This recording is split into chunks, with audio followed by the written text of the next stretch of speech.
哎，你们知道外国人跨年的时候有个亲吻习俗，就是12月31号的晚上，在跨年的钟声响起的那一秒，要在烟花下亲吻你身边的人，不管是谁，就是抓离你最近的那个人。在他们的文化里，就这个事儿他必须得做，可能就是寓意上是预示着新年的好运呢之类的，具体的我也不知道。然后今年呢，12月31号的晚上，我正好在一个剧组拍戏，我答应了大胖媳妇11点半我应该能到家，但是剧组呢他一直有延误，就没有准时收工。到11点45了，我就给大胖媳妇打电话，我说咱俩今年跨年没戏了。大胖媳妇说，那我的一吻跨年呢？我烟花都准备好了，年年都有这个仪式，你今年也必须履行。我说一吻跨年肯定没戏了，我就是现在离开，我回家也赶不上跨年了。他就非常不高兴，但这玩意儿有讲究，他又不能放弃。于是在我的手机监控录像里，我就看到这个男人从11点50分开始坐立不安，仿佛一个走上绝路的猛兽在倒计时中寻找他的猎物。我才明白，绝望中的人与兽都是饥不择食的。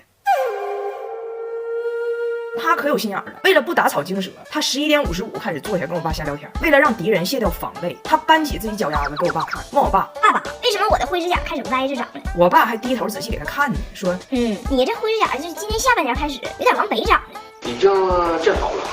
他利用着我爸对他灰指甲的关切，11点59分59秒，把老丈人一吻跨年了，一吻跨年。喂，我离你远点。好，喂，过年好。哎呀，为什么？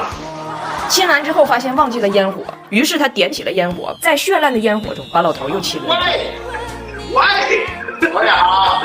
这跨年我在剧组里还挺开心，因为毕竟有我爸替我负重前行。我在剧组里还收到一些跨年礼物，其中这个汤臣倍健小金罐蛋白粉新年礼盒特别好，里边都是便携装，平时出门很方便，一天一条，4重蛋白配方，长时间补充蛋白质，很适合我这种没时间补充营养的妈妈。还附有祝福彩条，聚会带上很体面。半夜2点多，我终于回家了，一开灯，大胖媳妇瞪俩大眼珠子在那等我呢，生气了。我说生啥气？我爸也让你亲了。他说我亲完你爸，我又仔细查了一下，跨年一吻，你吻的是谁，就寓意着新的一年，你和这个人有更亲密的关系和更进一步的发展。而我和你爸再亲密下去，对谁都不好，对谁都不好。然后他这次真生气了，咬准我没有履行诺言。元旦那天早上收拾好行李要走，我看这一个大行李箱一个大书包，这完全是要回娘家的架势，就要走。哎呀妈，那出让他给你整的，你以为他要回加拿大呢？我都害怕了。结果一问，人家要回铁岭找我奶，他说他都打好招呼了。今天早上给我奶打的电话，说彩玲欺负他，我奶亲口跟他说的，说大胖小，你回奶家，奶给你做主。我要回铁岭，奶奶要保护我，还甩给了我一句狠话：要不是我的新车被上缴了，我现在都不用在这等车跟你废话，我早已扬长而去，甩你一身悔恨。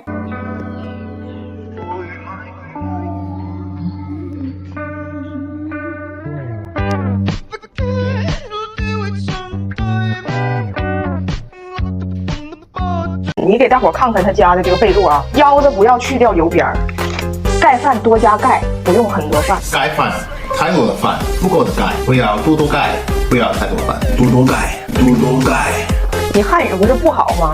你不是回家走丢吗？今天我真心向大家求助一下，你说我可咋整呢？我大胖媳妇回国2个月不到，体重已经长了14斤了。她到底为什么胖呢？人自己跟我说，我可能需要调一调，可能是湿气，可能是宫寒。我说也可能就是太馋。哎，我就纳了闷了啊！不老有人说外国人不吃内脏，不吃鸡爪子，不吃猪蹄子，这种现象在我家它怎么就不存在呢？我就问他，说好的东西方文化壁垒呢？他说文化壁垒很脆弱，一个猪蹄子全攻破；文化壁垒很虚伪，一个烤冷面全摧毁。他说再说有时候我用筷子费劲，为了随时待命，我怀兜里边永远揣个叉子，吃啥都是叉烧，所以壁垒还是有的。我说这算啥文化壁垒呀？他说怎么就不算呢？怎么就不算呢？因为他太能吃，吃啥都香。我还特意上网查过有没有外国人不能接受的中国美食。我看很多人说是螺蛳粉，万一说螺蛳粉里有压倒骆驼的最后一根酸笋，没想到啊，我们一家4口人除了我都没吃过螺蛳粉。螺蛳粉一上来，居然全爱吃。大胖媳妇一共能迟疑了8秒光景吧？好吃不？太臭了，没有肉。啊，真香。文化壁垒就又在柳州沦陷。臭豆腐、辣卤大肠。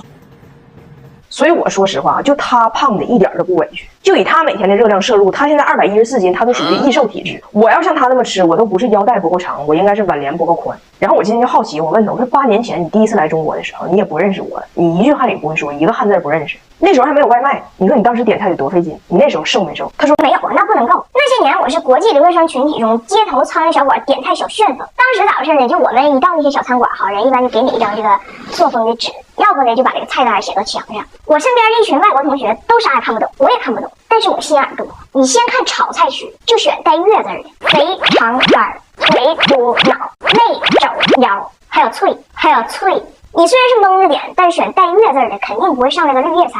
然后在所有带月字的菜里头呢，选名最长的。然后啊，这个主食区选名最短的。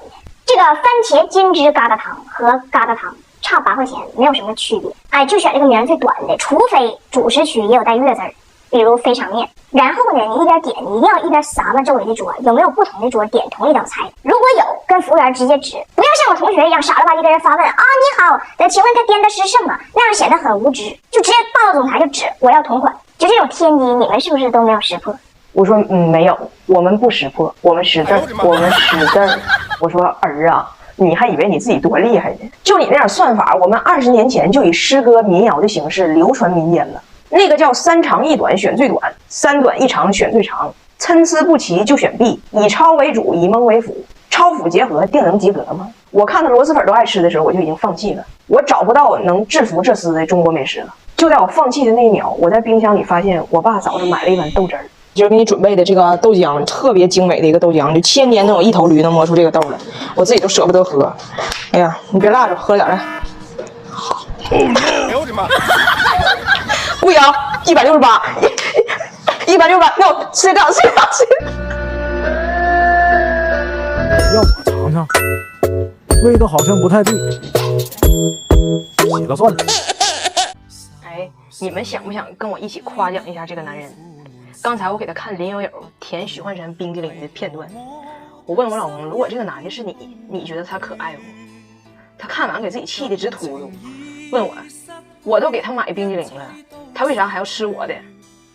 我这大胖媳妇护食到什么程度呢？今天给你们讲讲啊。有一次我跟我老公上西班牙找朋友玩，这俩人也是2口子。完那天呢，他俩就叫上了很多西班牙的朋友，带俺俩去当地的一个农场兼烤场。就是先领你进农场，让你看看他们养的这些小动物，然后再领你进餐厅，给你菜单，然后你选刚才你看的这些玩意儿里你想烤谁。当然你选这个不一定就是你看着的那个选手，就是那个种类吧。给我看的吧老乐了，我寻思我是点这个烤猪脸还是烤羊腿还是烤的大兔子呢？但是我旁边这个女生就是我这个同伴，人家说的天哪，你不觉得这个做法太残忍了吗？刚刚让你看到他们鲜活的生命，然后就让你看见他们被摆上餐桌，你们怎么能下得了嘴呢？完我心里就寻思，这有啥张不开嘴的？那你前天早上上饭店那大培根咔咔造的头皮屑上都是油的时候，你以为那大培根是用爱做的呀？那你昨天大半夜点一桶炸鸡，喵喵吃的嘎叽窝里都是脆骨的时候，你以为那鸡翅是梦做的呀？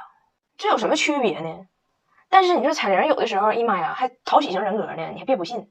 再一个装这个事儿是传染，我当时也不知道咋的了，就觉得他这么说显得好有爱心呢。完我也跟着装上了，我说是，这让人没有胃口了呢，好残忍。然后我老公当时呢就小声怼我一句，说你是不是想点那个烤猪脸？想点就点，别装圣母。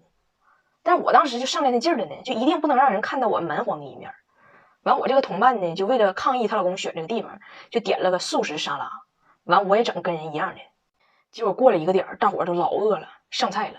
我对面这6个男的，2猪脸，3个羊腿，还一烤鸡。大油花折射着他们狰狞的笑脸，虚伪在孜然味中逐渐搁浅。眼前这盘焦虑的大沙拉呀，宛如洋葱拌苔藓。这时候我就发现哈，我这个朋友就说不能吃烤肉，这个一直在悄悄的从她老公的盘里头往出薅烤鸡，一会儿薅一条，一会儿薅一条。就以他这个频率算下来，其实这鸡腰以下的都让他给掏了，但人家动作小，一般人看不着。完我就控制不住了，我也上我老公盘里薅羊腿去了。完我老公咔把盘子给扣住了，整的样像下蛋似的，整的谁都瞅我。完他挺大声说的，我媳妇平时吃排骨自己能造一扇，今天非得装天使点沙拉，偷摸上我盘里抓，我是不会让他得逞的。当时给我气的，我寻思咋就这么护食，就吃一口你东西都不行。